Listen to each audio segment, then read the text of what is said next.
Dude, have you ever, thought that there's something, beyond the end of the line? Like a whole other railway? There is. It's called Chuggington. You either like it or hate it. I'm proud to say I like Chuggington. Hate me, I don't care. If you've seen my Underground Ernie retrospective, you'll know I teased the Chuggington one. Unfortunately, that's probably not going to come out for a while because I want to figure out the right way I want to review it first. Though, I feel the need to make a video on the show, and here we are now. The 5 Chuggington episodes you need to watch. This video is mainly targeted at Thomas fans who haven't watched the show before and have just heard that it's a Thomas ripoff. I don't agree with that statement, but everyone deserves their own opinion. These aren't the 5 best episodes of the series and aren't ranked in any particular order. There's definitely some which are better. I just feel these are the best for beginners to start off with. Okay, we're ready to roll. Now sit back, relax and enjoy the video. Yeah, I'm gonna explore that tunnel. Honking horns! That's the craziest thing I've ever heard! Now this is actually the best episode to start off with. The story isn't amazing, but this is a great episode to learn how Chuggington works. Signalmen don't exist here, and it's the engines who have to switch tracks and move turntables. This simple explanation makes sure that there's no plot holes in episodes. Like in Day of the Diesels for example, how's Diesel 10 able to spin on the turntable with no one operating it? Well, that's not a problem here, as we're told the engines can do it themselves. Well, you each have your own control. We also see that they can operate cranes and other machinery by themselves. Not just that, once you watch this episode, you can get a good understanding of the characters that appear.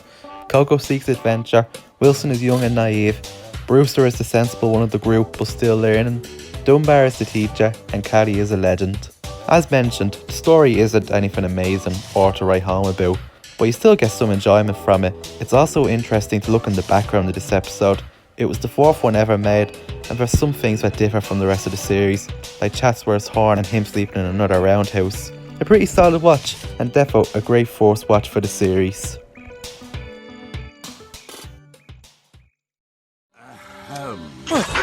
What are you doing?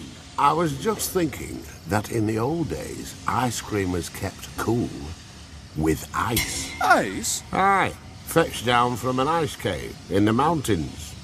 Ice. Ice. Yes, that's it. I need ice. Take me there at once. Now this is one of Chuggington's best episodes ever, and it's all thanks to the characters. The story follows Frostini, who's going through a blackout and requires help from Speedy. All the while the trainees try to keep his remaining ice cream cool. The episode is great because its 2 leads, Frostini and Speedy, bounce off each other so well. Speedy is very calm and a very wise engine, and Frostini is a big drama queen. Do not break the window, you'll get glass on her! Sir, please tell your wife to relax. Everything is going to be okay. That's a man. Puffy's 2 in a room, in this case a cave together, and chaos just ensues, which leads to some of the funniest moments in the show's history. This is a near perfect episode, but it does have 2 flaws. This is Speedy's first appearance, and he just kind of appears out of nowhere, though that might have been intentional based off the character's first reaction to seeing him. Also, I don't understand why Speedy and Frostini didn't take some of the ice cream themselves. Like, of course the kids are going to fall asleep when you need them to stay awake all night. Those are just nitpicks admittedly. Not only one of the first episodes you should watch, but also one of the best in the series history. Check this one out. We could settle this the old steam chug away. You don't mean... Aye, a chug of war. A Tug of War? What's that? Oh, now you're talking. 2 teams face each other across a bridge with a piece of rolling stock between them. Then each side heaves as hard as they can, with all the puff they can muster. First team to pull the rolling stock off the bridge is the winner. Everyone to the loading yard. Let's pick those teams. This seems to be Chuggington's most popular episode. This episode works so well for having such a unique concept. That's what Chuggington does really well. Take human related things and does it with locomotives. For example, school, person of the year, fashion shows, and Tug of Wars. And when we get to the Tug of War itself, it's a very cool scene with some very nice sound effects and camera angles, feeling much more cinematic than the rest of the classic era. Another cool thing to mention is nearly every chugger appears, the only exceptions being Frostini, Action Chugger, Hoot and Toot. And every character that appears, except Zeffy, has a chance to speak. On the topic of speaking, the acting in the US dub is really good this time around. Speedy's actor gives such cool line deliveries, which makes this episode stand out among the rest. You know, V, we could settle this the old steam chugger way. You don't mean? Yeah, a Tug of War. This episode is also the first on the list to give Harrison some major focus, who's definitely one of the best characters in the show's history. We usually see him from Wilson's perspective as this perfect character. What's good about him is Harrison is flawed. We see here he's so obsessed with winning he ends up being a bad team leader. But we also get to see his kind side at the end. Also, on a side note, in the US airing, this episode's title was changed to Wilson and the Steam Team. There's something to think about. Steam Team! Out of all the episodes on this list, this is the one I recommend watching the most. It took 3 people to write this episode, and the effort clearly shows. If there's one thing Thomas fans know about Chuggington, it's that 1, the chuggers can bounce, and 2, they have Callie. Throughout the show's run, she appeared pretty frequently until being replaced, so it may surprise you to learn she only received 1 episode, which is disappointing, but dang, it is a good one. First Responder Callie is different from the rest of the episodes we mentioned so far, as it's the first to come from a new era. This new era of Chuggington felt very Paw Patrol-like. It's hard to explain, but nearly all of season 4 just feel like it lost the magic that the first 3 seasons had. Thankfully, season 5 managed to fix things up, and in my opinion is one of the show's best seasons. What makes this episode great is that we get to see a character we're all so familiar with and see her from a new perspective.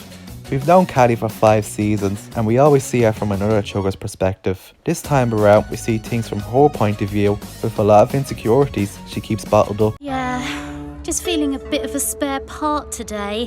I need my own role in Chug Patrol. Callie always felt like an afterthought in season 4, like the writers wanted to retire her, but she was too popular and kept her around.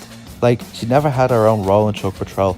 Jackman was the chief, Asher was the firefighter, and Wilson was the trainee destined to become chief. So what does that make Callie? This episode gives her that role she and the audience wanted. We also get to see her interact with characters she hasn't in a while, like Coco, and characters she hasn't before, like Emery and Pace. What Callie is a great representation of a strong female character. While this definitely wasn't intentional, this was a great last hurrah for the character, as in the following season she was replaced, and she went out with a banger of a final episode. Without a doubt, my favourite episode in the series' history.